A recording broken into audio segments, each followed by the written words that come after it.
Hi guys, waxing on, Classic Rock Wednesday. And today we're looking at another Canadian musician born in Toronto. Again, there's that Toronto connection coming back, but very successful in the U.S. This guy, a folk singer, but he's done everything. And I'm talking about Neil Young. Neil, while he was a Canadian, did a lot of work around Toronto and doing the clubs, but he went to the U.S. and hooked up with Stephen Stills with Buffalo Springfield.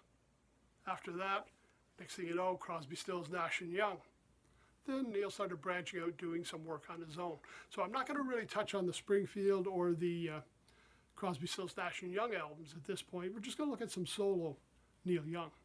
And one of the first albums I got, I think it was one of his first released, was After the Gold Rush.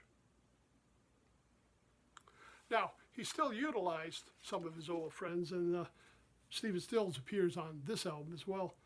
Just to give you some idea of the tune, some of them may be very familiar. We got Tell Me Why, After the Gold Rush, Southern Man, All Lonesome Me, the Don Gibson tune, Don't Let It Bring You Down, When You Dance You Can Really Love, and the Cripple Creek Ferry. There's a few other tunes in there. Those are just the ones that kind of stand out for me.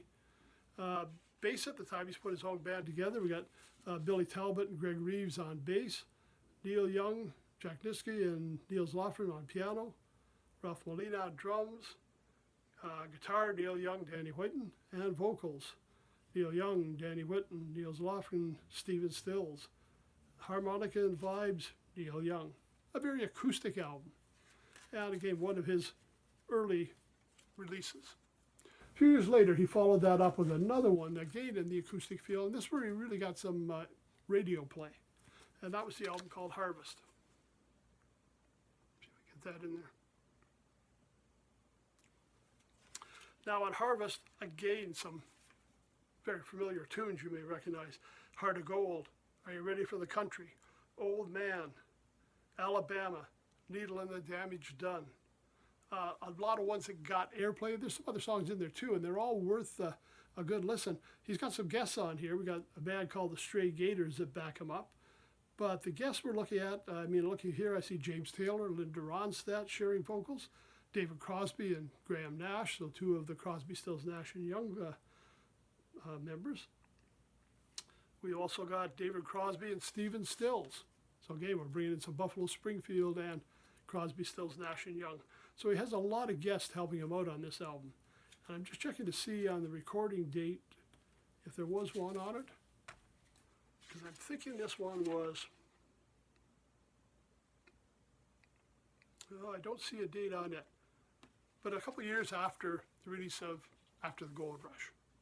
Two excellent albums to hear Stephen Stills, hear Neil Young at his early releases, solo work, and again, some popular hits in there. Now, one of the first Neil, I didn't get these at the time. I knew Neil Young's music from listening on the radio. The first Neil album I bought was Neil Young and Crazy Horse, Rust Never Sleeps. Now, this is kind of neat. It was a mix of the acoustic Neil Young and the electric Neil Young. I mean, the electric side, obviously, with Crazy Horse, his backup band. But on the acoustic side, very similar to what we heard on the first two CDs I mentioned. Now, one of the things here, we've got My, Hey, Hey, Out of the Blue, acoustic version. We open the album with that and close the album with Hey, Hey, My, Into the Black, the electric version. So kind of the same tune, two different takes on it to get a feel, and it kind of bookends the whole album. A couple other ones I liked on here. We got Thrasher, Pocahontas, Sail Away, Powderfinger, Welfare Mothers, Sedan Delivery. Again, produced by Neil Young, some of the recordings live, but it gave you an idea of the two different sides of what he was doing, the acoustic version and the electric side. Now, Neil Young was a very unusual performer and recorder. He kind of like what I say with Van Morrison, you never know what you're going to get from concert to concert. I mean, he would do an acoustic album. He had a country album. He had one called Trans that was kind of like an electronic album that I couldn't get my head around at all. Then he had a big band blues album with This Note's For You. He did Rockabilly with Everybody's Rockin' and the Shocking Pinks. Every album was a little bit different, so when you bought an album, you're not really sure what you're getting. And when you went to a concert, you didn't know what he was going to be promoting at that time. So every offering was something different and a new discovery. So that made it kind of fun too. And I found that with Van Morrison. A lot of times, I mean, Van hasn't really had a big hit in years, 20 years or more. Every album's a little different. Every album's what he does, and people come to the concert and you're expecting to hear all the greatest hits, and you're not. You're going to hear what he's interested in at the moment. And that was kind of the same way with Neil Young. Now, I did have Neil Young doing a soundtrack as well. I don't know how many are aware of this. There was a movie back, I'm going to say it was probably early 80s. Story all about Hunter S. Thompson, and it was called Where the Buffalo Roam. Now you can see up front, we got Bill Murray playing the Hunter S. Thompson character in this one. And it says music by, or featuring Neil Young. Yeah, there was some good music in here. We got All Along the Watchtower by Jimi Hendrix. We got Lucy in the Sky with Diamonds. Papa's Rolling Stone by The Temptations. Highway 61 by Bob Dylan. Can't Help Myself by the Four Tops. Some real good music. And then we had Neil Young doing, well, Buffalo Stomp, Ode to Wild Bill. A lot of different tunes. Really, they all sounded like a variation on Home, Home in the Range to me. I thought it was going to be a little different. Neil's contribution was not as dynamic as I'd hoped.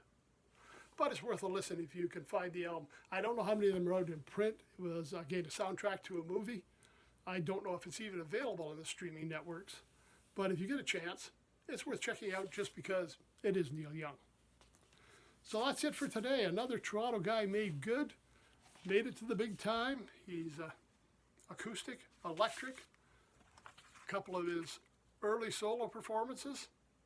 You're never going to go wrong. It's always going to be something different, but it's all true Neil Young. Okay, that's it for today. We'll see you on Friday. Everybody take care. Thanks for stopping by. We'll see you then.